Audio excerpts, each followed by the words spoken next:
সম্প্রতি জানা গেছে মার্কিন গোয়েন্দা সংস্থার শতাধিক সদস্য হানি ট্র্যাপে পড়ে বিশ্বাসের গুরুতর লঙ্ঘন করেছেন। জাতীয় গোয়েন্দা পরিচালক তুলসি গ্যাবার্ড 25 ফেব্রুয়ারি এক ঘোষণায় জানান, এই গুরুতর বিশ্বাসভঙ্গের জন্য শতাধিক গোয়েন্দা সদস্যকে চাকরিচ্যুত করা হচ্ছে। ফক্স নিউজে দেওয়া সাক্ষাৎকারে তিনি জানান, এসব কর্মকর্তারা অত্যন্ত গোপনীয় যোগাযোগ যন্ত্রের মাধ্যমে অশ্লীল এবং যৌন সংক্রান্ত আলাপ চালিয়েছেন, যা জাতীয় নিরাপত্তা ব্যবস্থার প্রতি বড় ধরনের অবিচার। এসব গোপন যন্ত্রে অত্যন্ত সংবেদনশীল তথ্য আদান প্রদান করা হয় এবং এটি দেশের নিরাপত্তার জন্য বিপজ্জনক হতে পারে। তুলসি গ্যাবার্ড বলেন, বিশ্বাসের গুরুতর লঙ্ঘন ঘটানোর কারণে গোয়েন্দা সংস্থার সকল সদস্যকে সতর্ক করা হয়েছে। ফেডারেল আদালত এই চাকরিচ্যুতির নির্দেশনা পর্যালোচনা করছে, যার ফলে তা কার্যকর হওয়ার প্রক্রিয়া কিছুটা বিলম্বিত হচ্ছে।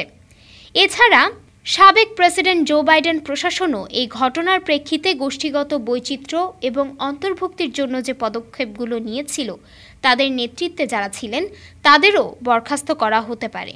যদিও এখন পর্যন্ত কতজন সদস্য চাকরি হারাবেন সে সম্পর্কে নিশ্চিত তথ্য পাওয়া যায়নি।